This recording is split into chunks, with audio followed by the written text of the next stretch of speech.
Oh, hey cutie.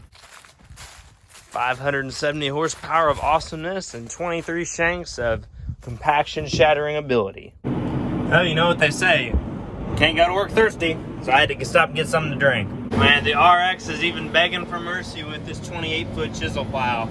It is pulling the guts out of this thing, and we're not even going but 5 miles an hour. I've had about enough of this, and I've only done like 10 acres or whatever, just because it is so slow going. And this tractor's had about enough of it too. So we're gonna take a little break, but Dad needs my help to take the swivelly deal off of our big auger that we've been using to fill bins down here in the bottom. So yeah, it pulls okay-ish until you get to about right here where we turn around with our equipment all the time, and then it about stops the tractor because it pulls so hard. It pulls the guts out of this tractor, and this tractor is twice the tractor that our 9510R is. I'm not too hyped up about chisel plowing a whole lot of ground down here just because it takes a lot of fuel and it's expensive and for dubious benefit. Like our field average down here is like 170-ish, and the neighbors down here, their field average is 150, and they chisel plowed every single acre that they had last year. We're gonna at least do the end rows here where we turn around all the time and it creates compaction problems. Some of these bins are kind of difficult to get to, but this is the device in question.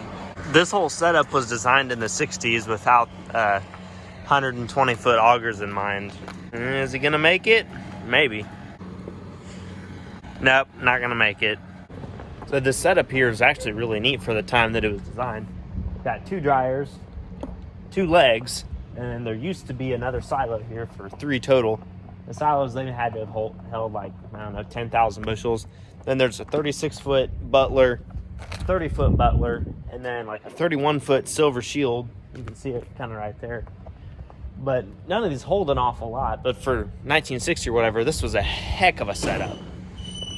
And they've got a little wet bin over there as well. This Quonset hut was also filled with grain at one point in time. It hadn't been for a while. Junk. Junk, junk, junk. I'm just the cranker, man. There's a little bit better look of this other side of this grain system. Yeah, this thing rocks. Might be difficult to see, but Dad's taking the 7430 there back to the house.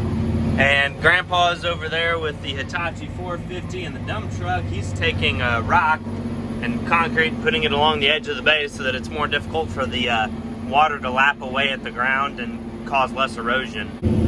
So yeah, we're running like 1900 RPMs and 4.5 miles an hour right now pulling this chisel. We're going about 8 inches deep or whatever. That's about where you want to be with a chisel plow. Okay, let's see what the issue here is. Now it's balling up a little bit back here. God, disaster. I may start to run my discs a little bit deeper. So if you look back behind you and your chisel plow is leaving this, that means that it's balling up. I had to go back over this a second time to try and smooth it out. And the river bottom this time of year is beautiful. There's your Grandpa over there driving the old Chevy dump truck. He's working right up there. That's where his excavator is anyways. Go dollar bill.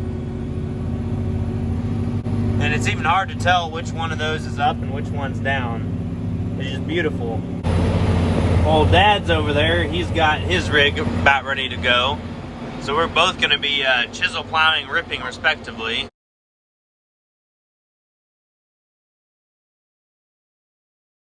Well, this is what we've got done for now. I'm coming back later tonight though.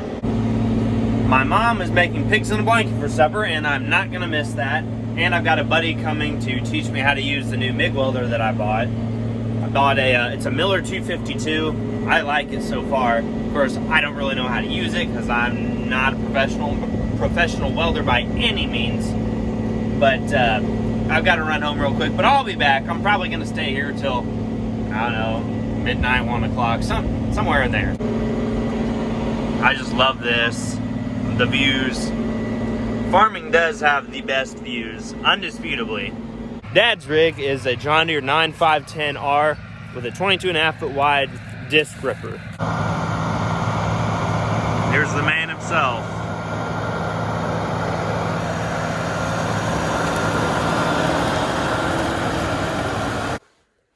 We are back. And we are in business. There we go. Dad's on his way back now. Good Lord, we did it again. Oh yeah, that's a nice pile of stuff. It's a little bit slippery out here. It's just now 11 o'clock. I went through a little bit of a wet spot there, so that's why I was slipping a little bit. But it's not running so bad now that I got out away from these two ditches that are in the middle of the field. Of course, I say that, there's another one like right over there.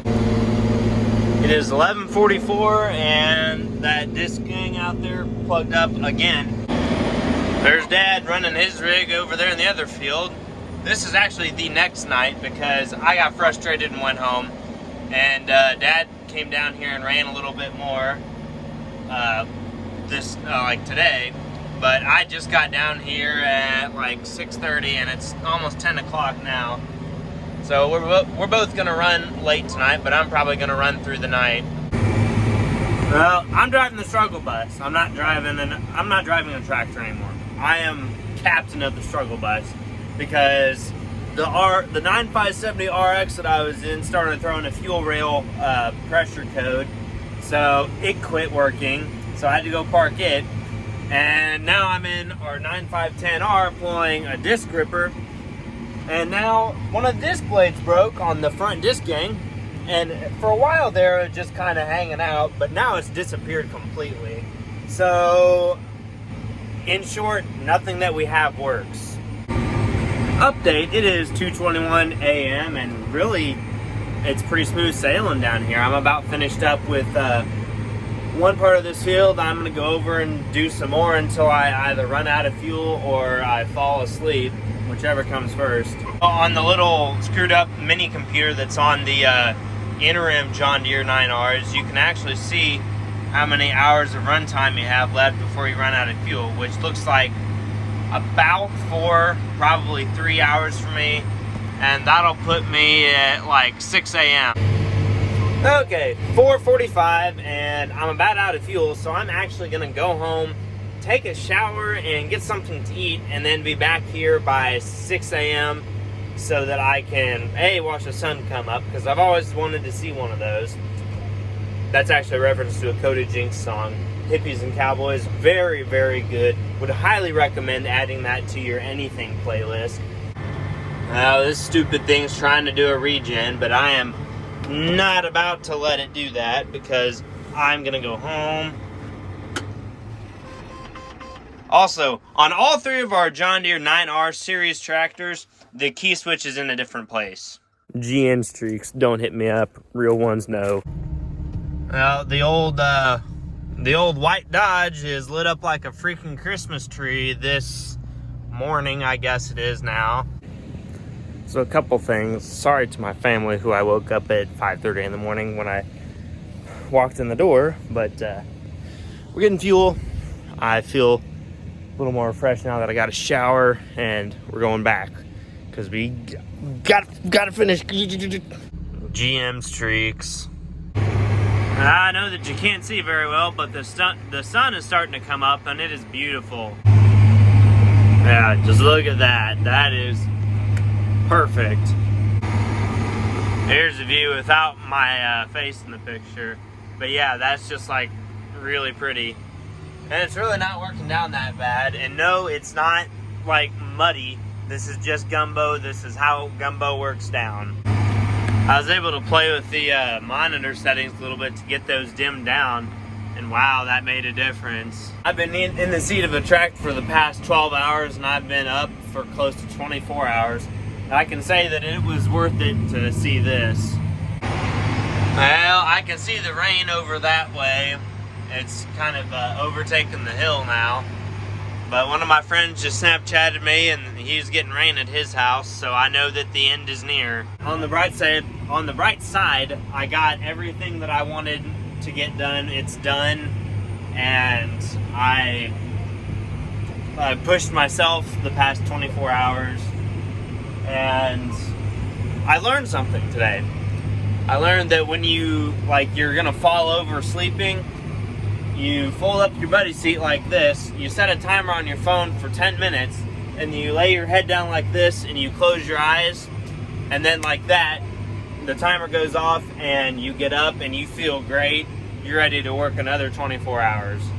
But given the rain, I don't think that I'm gonna be working a whole lot longer. See that stuff? That is rain, and rain and gumbo and a disc gripper do not go together. So what's probably gonna happen is I'm either gonna get to this end and pack it back to the place where my truck's parked, or I'm gonna just send it and go back to the other end. Update, I'm quitting right up here. Now we're gonna make sure she's all the way up, and then we're gonna fold the wings, which really doesn't take that long because this thing's only 22.5 feet wide. I would like to buy one that's like 27 feet wide, so it's adding like 3 or 4 shanks to the working width. But yeah, we're done for today. That's it. Besides, I'm kind of tired now. So far, this rain has not amounted to much, but it's amounted to enough to make that gumbo sticky and unworkable.